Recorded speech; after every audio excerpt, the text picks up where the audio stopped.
قومی مجرم اور آکسفورڈ یونیورسٹی کی چانسلرشپ۔ میں ہوں سمرا ناز، ہائی ٹی وی کے ساتھ۔ ناظرین، پاکستان کے تناظر میں 9 مئی کو عمران خان اور ان کے حواریوں کے اقدامات کسی سے ڈھکے چھپے نہیں۔ ان کے حامیوں کی طرف سے فوجی تنصیبات پر حملے کا موازنہ اس حقیقت سے کیا جا سکتا ہے جو پاکستان کے مخالف 7 دہائیوں میں بھی نہ کر سکے۔ دہشت گردی کی یہ کارروائی یقیناً خوفناک تھی اور یہ انتہائی حیران کن بھی ہے کہ کچھ لوگ آج بھی عمران خان کی حمایت کرتے نظر آتے ہیں اور ان کی رہائی کی وکالت کرتے ہیں، جبکہ سوال یہ پیدا ہوتا ہے کہ کیا 9 مئی کے واقعات سے بڑی بھی کوئی غداری ہو سکتی ہے؟ یہ مزید پریشان کن ہے اور ایسے نام نہاد رہنما اب ایک معروف عالمی یونیورسٹی کے چانسلر کے عہدے کے خواب دیکھ رہے ہیں۔ ان ارادوں کے پیچھے کے بنیادی محرکات کو اب بے نقاب کرنا ہوگا۔ ایک ملک کے قومی مجرم کا آکسفورڈ یونیورسٹی جیسے باوقار ادارے کے چانسلر بننے کا امکان آج کوئی معمولی بات نہیں ہے۔ اعلیٰ تعلیمی درجہ بندی اور تاریخی وقار کے عالمی معیار کے طور پر آکسفورڈ یونیورسٹی نہ صرف تعلیمی شعبوں میں بلکہ اپنے انتظام اور قیادت میں بھی سخت معیارات کو برقرار رکھتی ہے۔ اپنی باوقار ساکھ کے تحفظ کے لیے آکسفورڈ یونیورسٹی نے اپنے انتظامیہ اور قائدانہ ڈھانچے میں مجرمانہ اثر و رسوخ کے بچنے کے لیے سخت اقدامات نافذ کیے ہیں۔ آکسفورڈ یونیورسٹی کی مجرمانہ پس منظر والے افراد کو چانسلرشپ سے خارج کرنے کی ایک درینہ روایت ہے۔ مثال کے طور پر 2000 کی دہائی کے اوائل میں اس عہدے کے لیے زیر غور ایک ممتاز کاروباری شخص کو اس وقت نااہل قرار دیا جب پس منظر کی جانچ میں اس پر ماضی میں مالی دھوکہ دہی کے حوالے سے سزا کا انکشاف ہوا۔ یہ فیصلہ مالیاتی سالمیت اور اخلاقی طرز عمل کے اعلیٰ ترین معیارات کو برقرار رکھنے کے لیے آکسفورڈ یونیورسٹی کے عزم کا اظہار کرتا ہے۔ اسی طرح کچھ سال پہلے ان کے پیچھے سیاسی کردار سے متعلق بدعنوانی کے لیے زیر تفتیش امیدوار کبھی انتخاب نہیں کیا گیا۔ ان کی کامیابیوں کے باوجود قانونی مسائل نے ان کی موزونیت کے بارے میں شک و شبہات پیدا کیے، جس کی وجہ سے انہیں خارج کر دیا گیا۔ اس معاملے نے واضح قانونی حیثیت اور اخلاقی رویے کی ثابت شدہ ریکارڈ کے ساتھ امیدواروں کو ترجیح دینے کی آکسفورڈ یونیورسٹی کی پالیسی کی نشاندہی کی۔ ایک اور امیدوار جس کا اچھا تعلیمی پس منظر ہے لیکن اس پر انتہا پسند سیاسی گروپوں کے ساتھ منسلک ہونے کا شبہ ہے، ان کو بھی جانچ پڑتال کے عمل کے دوران ان کی وابستگی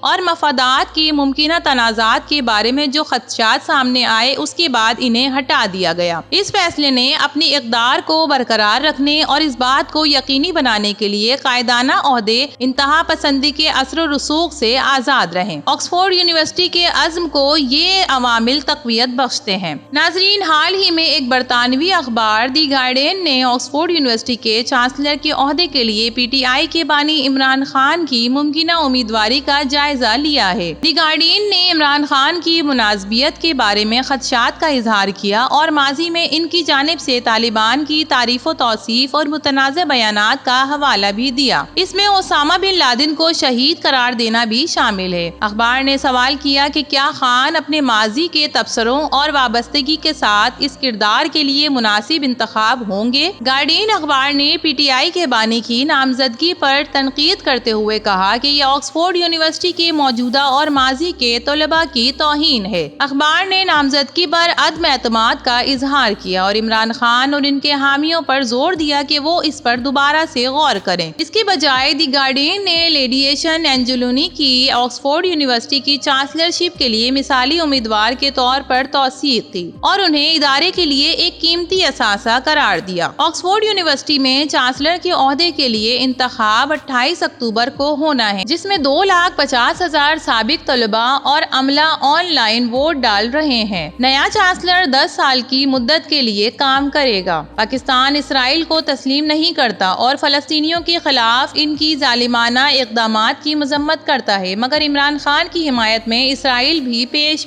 ہے، جس پر انہیں انسانی حقوق کے حامیوں، مسلمانوں اور بہت سے پاکستانیوں کی تنقید کا سامنا کرنا پڑا۔ ایک اسرائیلی اخبار نے حال ہی میں گولڈ اسمتھ خاندان کے ساتھ رابطوں کے ذریعے تعلقات کو معمول پر لانے کے لیے ان کی ممکنہ آمادگی کا حوالہ دیتے ہوئے تجویز کیا کہ عمران خان پاکستان اور اسرائیل کے درمیان تعلقات کو فروغ دینے میں کلیدی کردار ادا کرتے ہیں۔ اسرائیلی بلاگر اینور بشیروا نے استدلال کیا ہے کہ خان کا منفرد نقطہ نظر اور روابط اسرائیل اور اسلامی دنیا کے درمیان تفرقات کو ختم کرنے میں مددگار ثابت ہو سکتا ہے، اور ان پر زور دیا گیا کہ وہ سیاست میں واپس آئیں۔ یہ قیاس آرائیاں بھی جاری ہیں کہ عمران خان آکسفورڈ یونیورسٹی کی چانسلرشپ حاصل کرنے کے لیے اپنے اسرائیلی رابطوں کا استعمال کر سکتے ہیں۔ عمران خان کو اپنے عمل پر ملک کے نظام انصاف کا سامنا کرنا چاہیے اور تسلیم کرنا چاہیے کہ آکسفورڈ کی چانسلرشپ حاصل کر کے اپنے ماضی کے جرائم کو چھپانے کی ان کی کوشش ناکام ہو جائے گی۔ ان کے لیے یہ سمجھنا اور ماننا ضروری ہے کہ ان کو سزا یا ریلیف صرف اور صرف ملک کے عدالتی نظام سے ہی ملنا ہے۔ ناظرین، اس فیصلے کے بارے میں اور اس ویڈیو کے بارے میں آپ کی کیا رائے ہے؟ اپنی رائے سے ضرور آگاہ کیجیے گا۔ ویڈیو پسند آئے تو اسے لائک کیجیے، ہائی ٹی وی کو سبسکرائب کیجیے۔ تو پھر ملیں گے کسی اور نئی ویڈیو کے ساتھ، تب تک کے لیے اللہ حافظ۔